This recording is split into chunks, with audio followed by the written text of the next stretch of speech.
नमस्ते दोस्तों, आज हम ऐसे टॉपिक पर बात करने जा रहे हैं जिसके बारे में सोचकर आप आदिवासी होने पर गर्व करेंगे।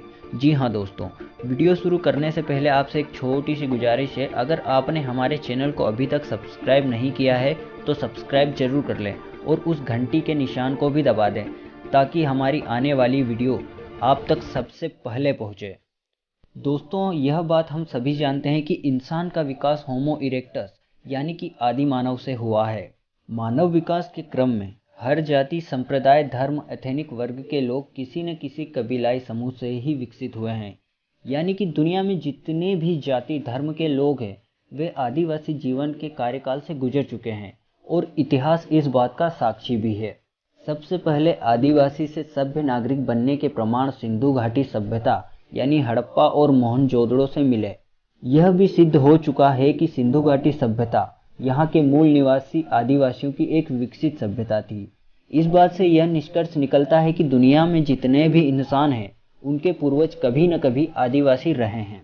धरती पर सभ्य हो चुका हर इंसान किसी न किसी जनजाति से है, लेकिन जो जनजाति बाद में सभ्य हो रही है उन्हें आदिवासी कहा जा रहा है। आदिवासी शब्द किसी भी जनजाति भाषा में नहीं पाया जाता है और ना ही प्राचीन काल में इस शब्द का कहीं उपयोग हुआ है। यहाँ तक कि वेद, पुराण, संहिता, उपनिषद, रामायण, महाभारत, कुरान और बाइबिल, इन ग्रंथों में भी आदिवासी शब्द का प्रयोग नहीं हुआ है।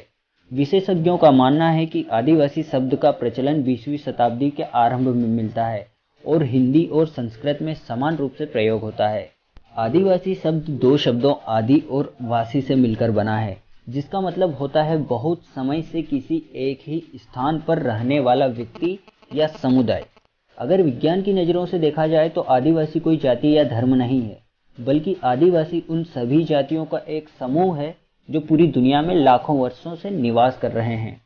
हम यह बात जानते हैं कि भारत की जनसंख्या का एक बहुत बड़ा हिस्सा जनजातियां हैं। जनजाति कार्य मंत्रालय के अनुसार भारत में जनजातियों की जनसंख्या 1961 की जनगणना के हिसाब से 3 करोड़ थी। अब यह 2011 की जनगणना के अनुसार बढ़कर 10 मिलियन यानी 10 करोड़ 5 लाख के लगभग हो गई।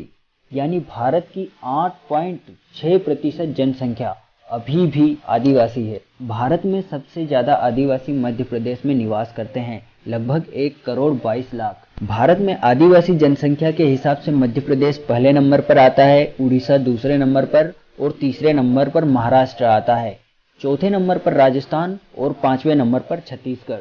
दोस्तों, अगर मध्य प्रदेश की बात की जाए तो यहाँ पर कुल 46 जनजातियाँ हैं। मध्य प्रदेश की सबसे बड़ी जनजाति भील है। दोस्तों, अगर हम पूरे भारत की बात करें तो सबसे ज़्यादा गोंड जनजाति के आदिवासी भारत में निवास करते हैं।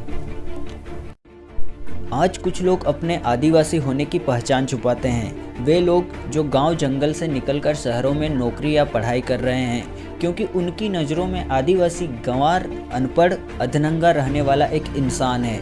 वास्तव में अगर देखा जाए तो आदिवासी एक कुदरती इंसान है जिसका महत्व यूएनओ ने दिया।